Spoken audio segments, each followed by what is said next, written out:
সম্প্রতি যারা ব্যাচেলর করতে অস্ট্রেলিয়াতে আসছেন কিংবা মাস্টার্স করার জন্য অস্ট্রেলিয়াতে আসছেন তাদের জন্য এই ভিডিওটা, কিংবা সামনে যারা আসবেন তাদের জন্য এই ভিডিওটা। এটা খুবই সিম্পল একটা ইস্যু, বাট গুরুত্বপূর্ণ একটা ইস্যু। জাস্ট এটা সচেতনতার জন্য আমার মনে হয় যে এই কথাগুলো শুনে রাখলে আপনার হয়তো বা ভবিষ্যতে কাজে লাগলেও লাগতে পারে আর কি। যারা অস্ট্রেলিয়াতে থাকে, যে সকল স্টুডেন্টরা আসে তাদেরকে অনেক সময় অনেকেই রিকোয়েস্ট করে, ভাইয়া কারণ এখানে বাংলাদেশ থেকে তো আসলে সেভাবে এখানে টাকা আনা যায় না, হুন্ডি হচ্ছে একমাত্র উপায়। তো যেটা হয় যে আমাকেও মাঝে মধ্যে রিকোয়েস্ট করে, ভাই একটু ভিসা ফিটা দিয়ে দেন, ভাই একটু আমার ইন্স্যুরেন্সের প্রিমিয়ামটা দিয়ে দেন, কিংবা আমার সেমিস্টার ফিটা দিয়ে দেন, পরিচিতদের ভিতরে আর কি। তো যখন এই রিকোয়েস্ট করে প্রথম আমিও চেষ্টা করতাম। তো সম্প্রতি আমাদের একটা বড় ভাই আছেন, উনি অস্ট্রেলিয়ার ট্যাক্সে চাকরি করেন আসলে। তো ওনাকে আমি বললাম যে ভাই এরকম তো আসলে অনেকে রিকোয়েস্ট করে, এইটা আসলে করাটাকে কেমন বা এটা করা উচিত কি না। তো সে আমাকে শেয়ার করলো একটা বিষয়, যে অস্ট্রেলিয়ার ফাইন্যান্স ইকোসিস্টেমটা এত স্বচ্ছ এবং এত ওয়েল মনিটরিং একটা ইকোসিস্টেম, এইটা আমরা ভাবতেই পারি না।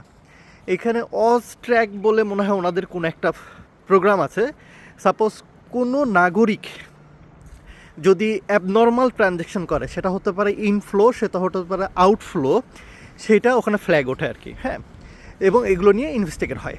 তো যারা আসলে মূলত অস্ট্রেলিয়াতে পড়ালেখা করতে আসতেছেন, কেউই ফিরে যাবেন না। সবারই একটি উদ্দেশ্য যে আপনারা এখানটাতে পিআর পাবেন, আপনারা এখানে সিটিজেনশিপ পাবেন, এটা সবারই স্বপ্ন, সেই আশাতে সবাই আসেন আর কি।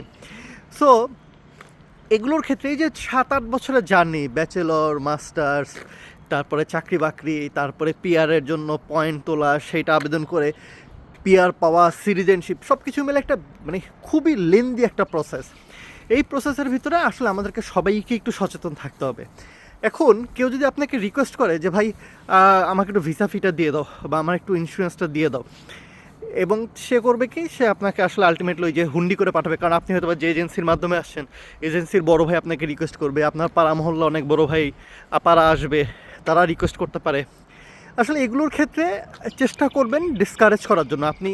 কারণটা হলো, ধরেন আপনি যদি 10 জনেরও যদি এরকম সারা বছরে 10 জনেরও যদি ভিসা ফি, ইন্স্যুরেন্স, আপনি যদি সেমিস্টার ফি দেন, তাইলে হয়ে যেতে পারে ধরেন 150K আপনার ব্যাংকে ঢুকলো, এবং সেখান থেকে টাকাগুলো বিভিন্ন ইউনিভার্সিটি কিংবা ইন্স্যুরেন্স অথবা ভিসা ফি সরকার গভর্নমেন্টের পোর্টালে গেল। তার মানে ক্যাশ ঢুকলো, ক্যাশ ঢুকে আপনি আবার সরকারের বা ব্যাংকে দিয়ে দিলেন। আপনার কাছে মনে হতে পারে আমি তো এখানে অবৈধ কিছু করছি না, ট্রানজ্যাকশন তো আমি লিগালি করছি। হ্যাঁ, আপনি লিগালি করছেন, কিন্তু এখানে একটা ঘটনা আছে।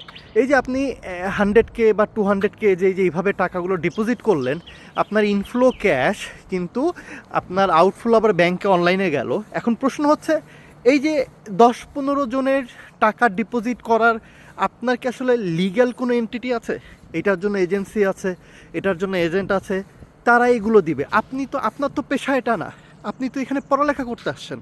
আপনি তো এই কাজ করে, হ্যাঁ হুন্ডি করে টাকা দিলে, আপনি যদি ডলার প্রতি 2 টাকাও বেশি রাখেন, কে যদি $20,000 যদি পাঠায়, সেইখানেও তো ভাই 20 দুগুণা, মানে ওইখানে তো 2 টাকা করে যদি $5 লাভ রাখেন, তাহলে চিন্তা করেন আপনার তো একটা টাকা আসতে পারে। কিন্তু আলটিমেটলি এগুলো করতে গিয়ে যেটা হবে সেটা হচ্ছে আপনার ভবিষ্যতে এগুলো নিয়ে প্রশ্ন অ্যারাইজ হতে পারে আর কি, হ্যাঁ। সো আপনি কোনো অবস্থাতেই এই কাজগুলোর জন্য লিগ্যাল এন্টিটি না। আপনি এইখানে 15 জন, 20 জন, 100 জন, সারা বছরে আপনি 50 জন স্টুডেন্ট বা 20 জন স্টুডেন্টের আপনি ভিসা ফি দিয়ে দিচ্ছেন, আপনি সেমিস্টার ফি দিচ্ছেন। এই কাজের জন্য আপনি আসলে এখানে লিগ্যাল এন্টিটি না আসলে, হ্যাঁ। এই কাজের জন্য আলাদা এজেন্সি আছে, আলাদা যারা এখানে স্টুডেন্ট এজেন্সি, তারা হয়তো বা করবে, কিন্তু আপনি না, আপনি এখানে পড়ালেখা করতে আসছেন আর কি, হ্যাঁ। সো এই বিষয়গুলো নিয়ে যদি কখনও ভিসা অফিসার যদি কোনো, বা এখানকার ট্যাক্স অফিসার যদি কখনও আপনাকে প্রশ্ন তোলে, এটা কিন্তু আপনি কোনো উত্তর দিতে পারবেন না, হ্যাঁ। এবং অস্ট্রেলিয়াতে এখন যত দিন যাচ্ছে এই ব্যাপারগুলো খুবই কড়াকড়ি করছে। সো কারণ একজন স্টুডেন্ট হিসাবে আপনি সারা মাসে হয়তো বা $2,500 বা $3,000 আপনি ইনকাম করলেন, হয়তো বা আপনি $4,000 ইনকাম করলেন, হ্যাঁ। আপনারও তো একটা লিমিট আছে। সো সেই লিমিটের ভিতরে 4×48,000 টাকা আপনার হয়তো বা আপনি ইনকাম করলেন, কিন্তু আপনার ব্যাংকের ট্রানজ্যাকশন হচ্ছে 200K, হ্যাঁ, আপনার ব্যাংকের ট্রানজ্যাকশন হচ্ছে আউটফ্লো হচ্ছে 150K আর কি, হ্যাঁ। তাহলে এগুলো নিয়ে প্রশ্ন আসতেই পারে। যখন এগুলো নিয়ে প্রশ্ন আসবে তখন আপনার কিন্তু এগুলোকে আপনার জবাবদিহি করতে হবে আর কি, হ্যাঁ। এই বিষয়গুলো যে ভিসা অফিসার কিংবা যেই এটিওর অফিসার, কারণ এগুলো আপনার তো এবিএন নাম্বার আছে, হ্যাঁ। তো সব কিছু অস্ট্রেলিয়াতে আপনি 1 টাকা ইনকাম করলে সেটা গভর্নমেন্ট জানে আর কি, হ্যাঁ। তো প্রত্যেকটা ট্রানজ্যাকশন এখানে মনিটরিং হয়। সো যারা এখানে আসছেন, ভবিষ্যৎকে চিন্তা করে যারা এখানে আসছেন, তাদেরকে জাস্ট এটা পরামর্শ ঠিক না, এই বিষয়টা একটু কেয়ারফুলি থাকবেন, হ্যাঁ। আর বাংলাদেশে প্রচুর এজেন্সি আছে, তাদের দায়িত্ব তাদেরকে পালন করতে দেন, কারণ আলটিমেটলি আপনি 10জনকে হেল্প করবেন, কিন্তু এই হেল্প করতে গিয়ে আপনার যে খুব একটা ফায়দা হবে তা না, হ্যাঁ। হুন্ডি করে টাকা পাঠাবে, টাকা মার গেলে বহুত ঝামেলা, সব কিছু মিলাই এগুলো করতে গিয়ে আপনার ভবিষ্যতে গিয়ে আপনি বাধার সম্মুখীন হতে পারেন, আপনার যে টার্গেট। সো বি কেয়ারফুল, মানে এগুলোকে খুব টেকনিক্যালি আপনাকে হ্যান্ডেল করতে হবে আসলে, হ্যাঁ। অন্য কোনো ওয়ে দেখাতে হবে, কিন্তু চেষ্টা করবেন যেন এগুলোকে খুবই মানে সিস্টেমেটিক্যালি ওয়েতে বলেন, বিচক্ষণার সাথে এই জিনিসগুলো অ্যাভয়েড করে নিজেকে ভালো রাখবেন আর কি। সো থ্যাংক ইউ এই ভিডিওটা দেখার জন্য। Tata, bye bye.